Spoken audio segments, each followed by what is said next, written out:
मैं चाहती हूँ कि लोग इसको एक्सेप्ट करना शुरू कर दें कि पीई एक बहुत इंपॉर्टेंट लेसन है from day one for your child, ताकि वो अपनी बच्चियों को, जहाँ बेटों को खेलने देते हैं वहाँ बेटियों को भी खेलने दिया करें। भाई 11 साल की अगर वो हो गई हैं, इसका ये मतलब नहीं है कि आप उनको किचन की सारी चीज़ें, सिलाई कढ़ाई यही सिखाएं। Thank you for joining us ma'am. और आई थिंक जब हम जो पावरफुल लेडीज़ को देखते हैं जो अपनी फील्ड से आउटसाइड कंट्रीब्यूट करती हैं, जैसे सन अमीर है, ज़ैनब अब्बास हैं, आप हैं, तो आपको बहुत अच्छा लगता है। और आई थिंक यही फेम गेम्स का जो विजन है, आई थिंक मुझे अच्छा लगा कि एंड ऑफ द डे आपको अपनी सोसाइटी में जो रोल प्ले करने हैं, अपने घर में प्ले करने हैं, सो आई थिंक वो भी बहुत इंपॉर्टेंट होता है। सो आप जी जो फेम गेम्स का विजन है कि स्पोर्ट्स के थ्रू इतनी सारी एक्टिविटीज़ आप और लीडरशिप क्वालिटीज़ जो बिल्ड करती हैं, सो उस बारे में कुछ बताएं आप। Assalamu alaikum, Usman. Thank you for having me. It's a pleasure to be here and to help empower people like you जो dialogue शुरू कर रहे हैं और जो इतना अच्छा काम कर रहे हैं ताकि लोगों को और awareness फैले। Fem Games is a sports curriculum जो UK inspired है। तो क्योंकि हम लोग यूके में रहते हैं, हमारे बच्चे यूके जाते हैं पढ़ने, हम लोग भी यहीं पर पढ़े हैं, तो हम लोगों ने ये डिसाइड किया था कि जब हम पाकिस्तान जाएंगे तो हम वही स्पोर्ट्स करिकुलम टाइप के सेशंस प्रोवाइड करना चाह रहे हैं जो लड़कियों के स्कूल्स में एम्बेड हो। लड़कियों के स्कूल्स में मैंने देखा था, वहाँ जो गर्ल्स स्कूल्स हैं पाकिस्तान में इन पर्टिकुलर, बहुत ज़्यादा फैसिलिटीज़ नहीं है, उनका हम मतलब उसकी तो बहुत sort of long term issues हैं। लेकिन जो ज़्यादातर वो था देखा था वो ये था कि उनके करिकुलम में कोई स्ट्रक्चर्ड पीई लेसन नहीं था, मतलब कोई स्ट्रक्चर नहीं था। फ़ायदा क्या था कि अगर आप उनको ये कह रहे हैं कि जी इस पीरियड में आप बैठें या आप बॉल को इधर उधर फेंकें या आप अपना होमवर्क कर लें या कोई पुराना काम कर लें, इट्स फाइन। लेकिन हम लोग ये देखते हैं कि जब हम बाहर रहते हैं कि स्पोर्ट्स को इतनी अहमियत दी जाती है, जैसे कि साइंस, मैथ्स और इंग्लिश हो गया, उसको इतनी अहमियत दी जाती है, उससे डेवलप होती है पर्सनालिटी, उससे एक पर्सन की जो अपनी डेवलपमेंट्स होती हैं एज लाइफ स्किल्स होती हैं, कॉन्फिडेंस लेवल्स होते हैं, leadership qualities, team building skills, ये सारे स्पोर्ट्स से आते हैं। तो हम लोग चाह रहे थे कि उस पीई लेसन को उतनी ही एंगेजिंग और फन बनाया जाए लड़कियों के लिए कि वो बाहर ना बैठना चाहें, उसके साथ एक्टिविटी में पूरी जो है ना फुल एंगेजमेंट से काम लें। और हम चाह रहे थे कि स्कूल्स में ये एक परमानेंट अवेयरनेस हो जाए, परमानेंट एक सब्जेक्ट हो जाए जो ना हो ड्रॉप करने की, कि क्योंकि हमने देखा है कि जो 10 टू 15 ईयर ओल्ड्स का जो एक्टिविटी लेवल होता है वो ड्रॉप हो जाता है लड़कियों में, specially in south Asian countries, because हमारे पास एक टबू सब्जेक्ट है, उसको ज़्यादा अहमियत नहीं दी जाती। लेकिन अगर हम इसी को ग्लोबली इसको कंपेयर करें तो 10 टू 15 ईयर ओल्ड्स की एक्टिविटी काफ़ी ज़्यादा है एज कम्पेयर टू अस इन पाकिस्तान। सो हम चाहते हैं कि ये करिकुलम लेके आए फेम गेम्स के नाम से, जो जितनी भी स्कूल्स में हम एम्बेड कर सकें, इम्प्लीमेंट कर सकें, तो लोगों को फ़ायदा होगा, लड़कियों को खास तौर पे। Definitely I think. और कुछ दिन पहले मेरी, क्योंकि जो लोग मेरा चैनल फॉलो करते हैं उन्हें पता है कि हम सो पैशनेट है वुमेंस क्रिकेट के रिगार्डिंग, और I think women's in sports. कुछ दिन पहले मेरी एक यूके जर्नलिस्ट से बात हो रही थी, तो वो कह रही थी कि अगर आपका जो सुपरस्टार है कंट्री के सबसे बड़ा शाहिद अफरीदी, अगर वो ही नहीं चाहेगा कि उसकी बेटी स्पोर्ट्स या क्रिकेट खेले, सो आई थिंक ये जो कल्चर के बैरियर हैं या जो रिलीजन के, आप उन्हें किस तरह टैकल करती हैं, या उस हवाले से भी कोई प्लान्स हैं कि इस तरह के माइंडसेट को भी टैकल करना है आप लोगों ने? पहले तो मैं आपको ये बताऊं कि शाहिद भाई ने ऐसी कोई बात नहीं की थी, उन्होंने सिर्फ ये कहा था कि मैं अपनी बेटियों को पब्लिक स्पोर्ट नहीं खेलने दूंगा। सबके अपने अपने घरों में अपने रूल्स एंड रेगुलेशंस होते हैं, सब चाहते हैं कि, और वो एक टॉप प्रोफेशनल लेवल पे बात कर रहे थे। उनकी बेटियां बहुत काबिल हैं, वो बहुत अच्छी स्पोर्ट खेलती हैं अपने स्कूल में, उनको कभी किसी ने नहीं रोका, ना उनके फादर ने ना मदर ने। तो आई थिंक उनकी जो कुछ सेलिब्रिटीज़ कुछ बात करते हैं तो उसको कुछ किसी और तरीके में लिया जाता है। लेकिन बात यह है कि माइंडसेट हमारा डेफिनेटली बहुत डिफरेंट है बाकी बाकी कंट्रीज से। हम लोग काफ़ी पीछे हैं, लेकिन अभी भी मैं ऑप्टिमिस्टिक हूँ, क्योंकि पिछले 10 इयर्स में, 10 सालों में पीछे हम लोग बहुत बहुत हमने इम्प्रूव किया है और हम बहुत आगे गए हैं। हम लोग सना मीर जैसी हमारे पास ज़बरदस्त किस्म की आइडियल्स आई हैं और काइंड ऑफ इंस्पिरेशंस आई हैं। सो आई डोंट थिंक कि हम लोग बहुत ज़्यादा बैकवर्ड है, लेकिन हाँ अभी भी काम करने की ज़रूरत है माइंडसेट पे, क्योंकि सबसे ज़्यादा जो हमें अवेयरनेस क्रिएट करनी है वो इम्पोर्टेंस की करनी है कि ये कितना वैल्यूबल सब्जेक्ट है लड़कियों के लिए, ख़ास तौर पे from the age of 10 to 15। उससे जो नीचे की बच्चियां होती हैं उनको वैसी एक्टिविटी लेवल्स मिल जाती हैं, वो घरों में खेल रही होती हैं या उनको कोई रोक नहीं रहा होता है। जहाँ रुकावट आती है वो 10 साल की उम्र के बाद आती है ज़्यादातर। तो उसमें हम लोग फेम गेम्स हम लोग जिसको ऐसे टैकल करना चाह रहे हैं कि हमने एक 2 साल का कैंपेन बनाया जो जिसको हम नॉर्मलाइजेशन कैंपेन कहते हैं, जिसमें हमने सिर्फ इस सब्जेक्ट को नॉर्मलाइज करने की कैंपेन्स चलानी है, पीआर एक्टिविटीज करनी है स्कूल्स में। जो आपने देखा होगा हमारे सोशल मीडिया पे, हम जाके अजहर के साथ कभी और कभी अपने कोचेस के साथ जाके हम एक एक्टिविटी करते हैं स्कूल में। अभी हमने हाल ही में द सिटीजन्स फाउंडेशन है TCF स्कूल्स में किया, शहजाद रॉय के स्कूल्स हैं कराची में, हमने उनमें किया, और बाकी काफ़ी स्कूल्स में हम लोगों ने जाके अपनी प्रेजेंस दिखाई और आधे आधे घंटे के 1 1 घंटे के सेशंस किए और लड़कियों ने बहुत एंजॉय किया। तो और स्कूल्स के फिर बाद में हमें फ़ोन आ रहे थे, आप दोबारा कब आएंगे, आप लोग इसको कब इम्प्लीमेंट करेंगे। आइडिया ये है कि हम लड़कियों से ये बुलवाएं कि हमें स्पोर्ट में बहुत मज़ा आता है। I felt much more confident, I felt like a leader, मुझे बहुत मज़ा आया, मैं एक्टिविटी लेवल्स मेरे ऊपर हुए। अपार्ट फ्रॉम एंगेजमेंट, इसकी फिटनेस और हेल्थ जो साइड है ना, जो हेल्थ की जो health and fitness is very important as well, उसका जो जो जो जो साइड हम देखें तो वो भी बहुत इंपॉर्टेंट है, जो हमारी बच्चों से नहीं बात की जाती। तो अवेयरनेस कैंपेन बहुत ज़रूरी है। हम पहले 2 साल उसको नॉर्मलाइजेशन कैंपेन कहते हैं, उसके हवाले से हम लोग आएंगे इंशाल्लाह, और वो कर रहे हैं। हमारे पिछले 6-7 महीने तो इसमें ही गुजर गए। बाकी हमने एक बहुत ज़बरदस्त चीज़ शुरू की है, जो एक मेंटोरिंग प्रोग्राम शुरू किया है पाकिस्तान में, जिसमें 11 से 18 साल की लड़कियां जो हैं, इसमें हर लड़की अक्रॉस पाकिस्तान इसमें ज्वाइन कर सकती है। बिकॉज ऑफ कोविड हम इसको प्रैक्टिकली फिजिकली बहुत ज़्यादा नहीं इम्प्लीमेंट कर सकते, लेकिन इसको हमने एक ऑनलाइन डिजिटल एक एक्टिविटी बनाई है, जिसमें हम हर सिटी की बच्चियों को गैदर कर रहे हैं, एक ग्रुप में लेके आ रहे हैं, और हर सिटी की एक लीडर होगी, एक मेंटोर होगी जो इस ग्रुप को एम्पावर करेगी। और उसमें हम कहेंगे कि आप अपनी आवाज़ उठाएं, शो यस योर वॉइस, और बताएं कि आप क्यों स्पोर्ट खेलना चाहते हैं, क्यों आपको मज़ा आता है, और अगर आप नहीं खेलते तो आप क्यों नहीं खेलते। मतलब engage in conversations with your bubbles, with your groups in your city. और फिर आगे जाके इंशाल्लाह जब हालात बेहतर होंगे तो हम इसको फिजिकली एक्टिविटीज़ बनाएंगे, जहाँ पे हम इस्लामाबाद, लाहौर, कराची एंड ऑल्सो अंदरून शहर में भी जाके, विलेजेस में जाके इन ग्रुप्स को हम एम्पावर करेंगे, ताकि एक वॉइस बने इनकी, और जहाँ जितना जितना उनके माँ बाप सुनेंगे, इनके स्कूल सुनेंगे कि ये चाहती हैं स्पोर्ट खेलना, तो फिर हमारे लिए और बेहतर होगा। डेफिनेटली। और एक और जो चीज़ मुझे बहुत अच्छी लगी कि आपकी एक्टिविटीज़ लोकल लेवल पे रिलेट कर पाती हैं, मतलब वो जिस ड्रेसेस में हैं, जिस तरह से वो बिहेव करना चाहती हैं, जिस तरह की आप मीन बहुत ज़्यादा प्रोफेशनलिज्म पे भी फोकस नहीं किया जाता है, एक फन लविंग सी हैबिट और गेम टाइप पे फोकस किया जाता है। मैंने एक क्लिप देखा था, आई थिंक गवर्नमेंट स्कूल की कोई बच्चियां थी, और वो बहुत ज़बरदस्त, बहुत वो फन सा एनवायरनमेंट था। आई थिंक मुझे तो बहुत ज़्यादा अच्छा लगा कि इसी तरह के एनवायरनमेंट में वो सीखेंगी। और एक और जो मुझे बात कि आपका फोकस किन रीजन्स पे है, क्योंकि जो कराची और लाहौर बड़े शहर हैं, वहाँ तो ऑलरेडी फैसिलिटी है, या वहाँ तो आपको एक कॉमन सी चीज़ है कि अगर लड़की कुछ कर रही है।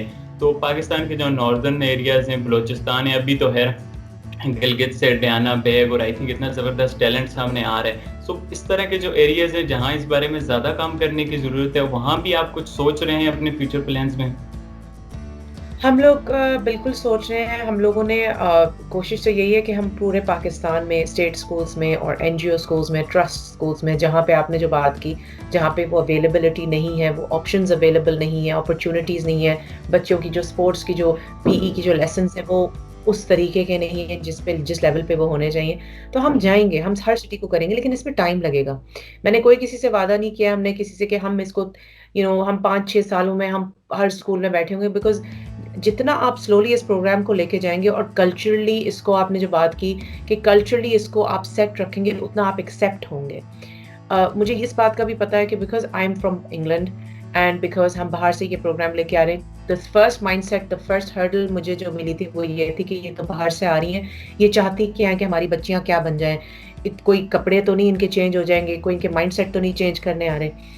मेरी भी 2 बेटियां हैं माशाल्लाह, वो भी क्रिकेट खेलती हैं यहाँ पे और टेनिस भी खेलती हैं, अच्छे लेवल पे खेलती हैं। मकसद इस फेम गेम्स का है कि हम स्पोर्ट और PE को एक ज़रूरी सब्जेक्ट बनाएं और उसको स्ट्रक्चर्ड लेसन बनाएं, उसके वैल्यूबल लेसन्स हों, जिसमें लीडरशिप क्वालिटीज़, लाइफ स्किल्स जो है बच्चियाँ सीखें, ताकि अगर वो कॉलेज और यूनिवर्सिटीज़ भी छोड़ें तो उनको, अगर वो विलेज वापस जा रही हैं और उनको एक विलेज को लुक आफ्टर करना है, रिमेंबर कि एक औरत पूरी कम्युनिटी को संभालती है, तो विलेज में अगर वो वापस जा रही तो उसकी जो लेसन उसने सीखे हैं स्पोर्ट्स से, PE से, life skills, managing, leadership qualities, ये जो सब चीज़ें सीखी हैं वो उसमें इम्प्लीमेंट कर सके।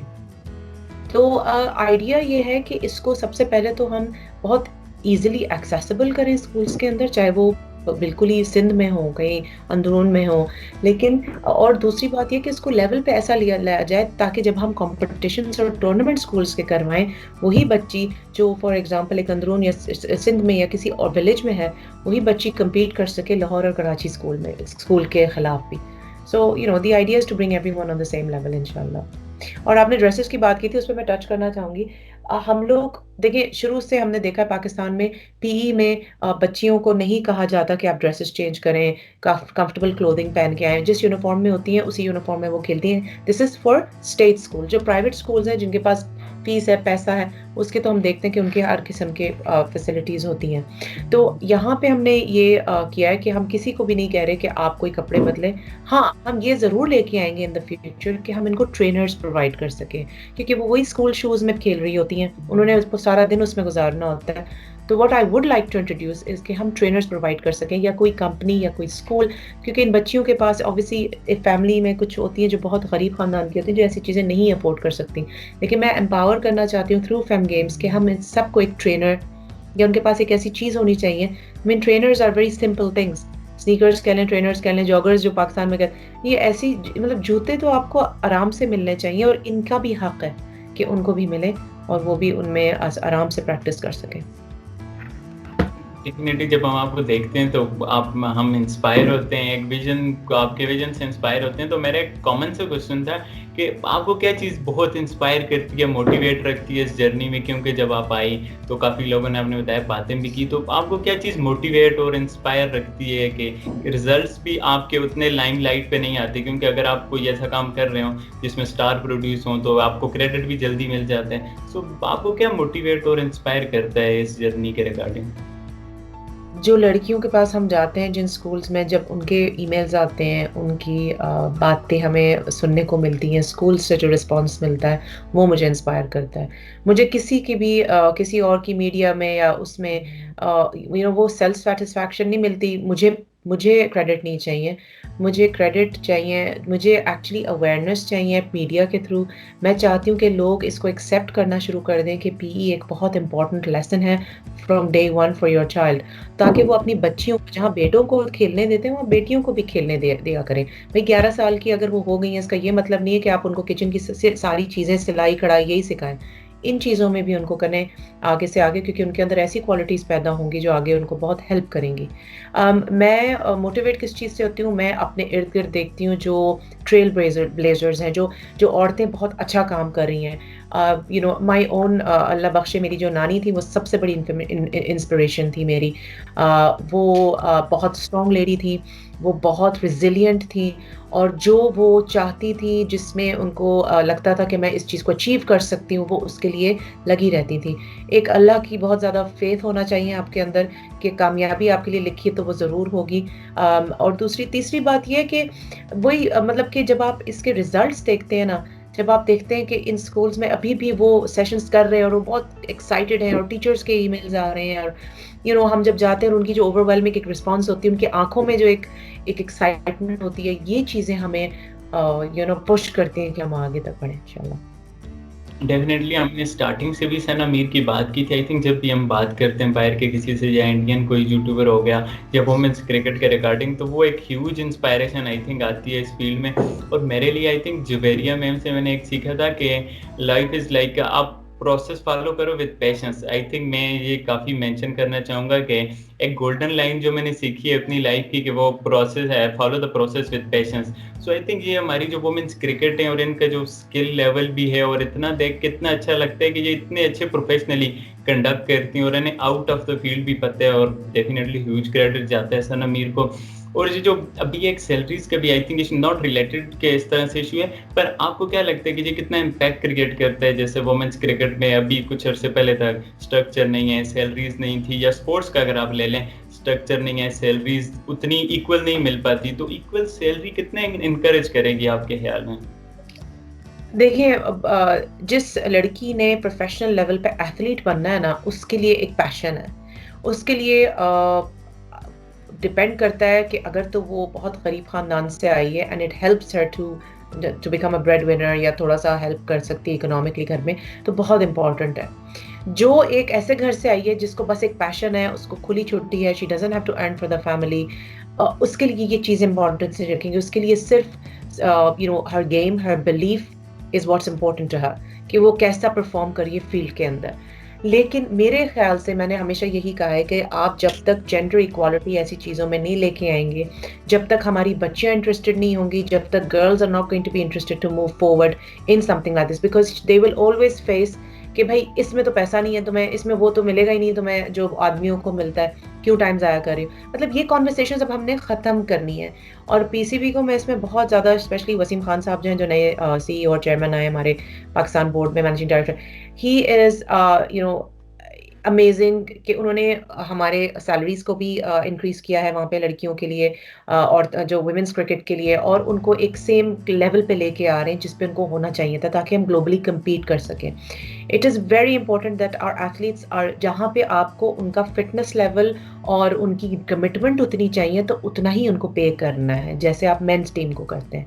तो इसलिए I think it's very important at a professional level that women's sport is on a equal, if not equal, लेकिन at least नज़दीक, kind of near wage barrier होना चाहिए, नज़दीक होना चाहिए, उसी लेवल पे होना चाहिए जो मेंस स्पोर्ट होती है।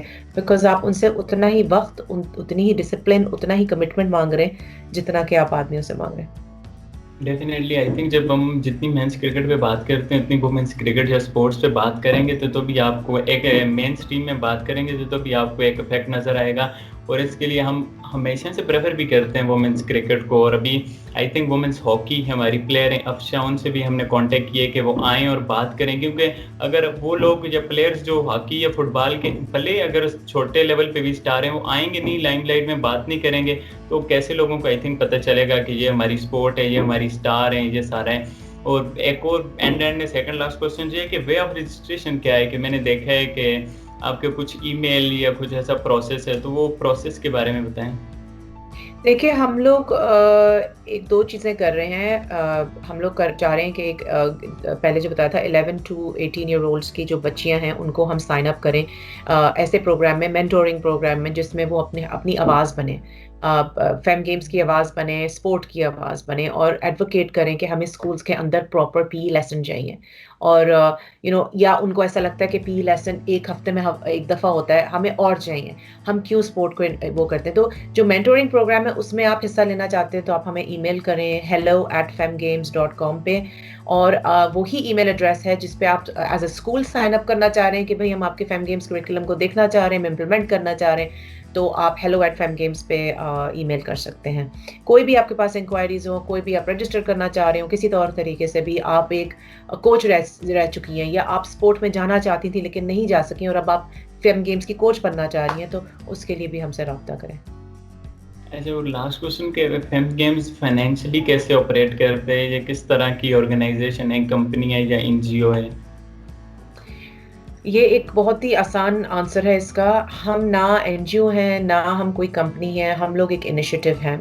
सेल्फ फंडेड रह चुके हैं, इसको हमने पूरा खुद फंड किया है सो फार। हमने स्पॉन्सर्स को अप्रोच किया है, हमें बहुत अच्छी इसकी रिस्पांस मिली। हमें बड़े बड़े जो कॉर्पोरेट ब्रांड्स हैं पाकिस्तान के अंदर जो हमारे साथ इसमें एसोसिएट होना चाह रहे हैं, और इंशाल्लाह you will see in the future, in the next coming years, that we will become more of a commercial entity. Because देखिए, जब तक के फंड्स नहीं होंगे हम इसको पूरे तरीके से अक्रॉस पाकिस्तान इसको हम नहीं इम्प्लीमेंट कर सकेंगे पाकिस्तान के अंदर। ये हमारी गवर्नमेंट से भी बात हुई, फेडरल गवर्नमेंट मिनिस्टर साहब से हम लोग मिले थे, शफकत महमूद साहब से, and he was very fourth coming, बहुत ज़्यादा सपोर्टिव थे। उन्होंने कहा था कि 600 स्कूल्स आते हैं हमारे अंडर, अगर आप उसमें जाना चाह रही हैं आप अभी से शुरू कर सकती हैं, लेकिन हमें एक पायलट दिखाएं पहले, ताकि फिर हम इसको आगे प्रोग्राम के अंदर इम्प्लीमेंट कर सकें। तो this is what our journey is right now. Unfortunately Covid की वजह से हम लोग अब 6 महीने पीछे हो गए, तो उसमें भी टाइम लग रहा है, लेकिन इंशाल्लाह कोशिश ये है कि हम गवर्नमेंट फंडेड हों, हम स्पॉन्सर्स को भी इसमें इन्वॉल्व कर सकें, ताकि पूरी जो ना पाकिस्तान में प्राइवेट और पब्लिक दोनों जो आपकी जो सेक्टर्स हैं वो इसमें हिस्सा ले सकें, ताकि they can empower such an important generation of.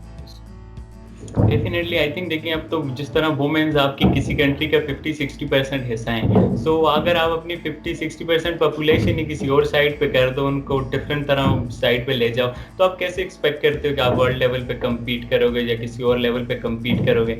So I think ये बहुत ज़्यादा डिफ़िकल्ट होता है और thank you so much for joining ma'am. हम इतना ज़्यादा इंस्पायर होते हैं आपकी जर्नी से, आपकी बातें सुन के और ये जो पूरा प्रोसेस होता है वुमेन्स आई थिंक हर एक की इक्वल रिस्पॉन्सिबिलिटी है कि इनको प्रमोट किया जाए क्योंकि ये ग्रास रूट से ही चेंज आएगी और जो सभी आई थिंक हम अपने-अपने घरों में हर एक अपनी जगह पे ग्रास रूट पे ही रहते हैं और वहीं से हम चेंज लाएँगे तो भी चेंज आएगी। Thank you so much for joining और मैम एंड में आप कुछ कहना चाहें तो? It's a pleasure, Usman. Thank you so much for giving me a platform to speak. मैं तो हर छोटे बड़े प्लेटफॉर्म पे बहुत खुश होती हूँ आके कि हम लोग ये बात कर सके ताकि और लोग जो हैं इस बात को आगे बढ़ा सकें और अवेयरनेस क्रिएट क्रिएट करें। Thank you so much for having me.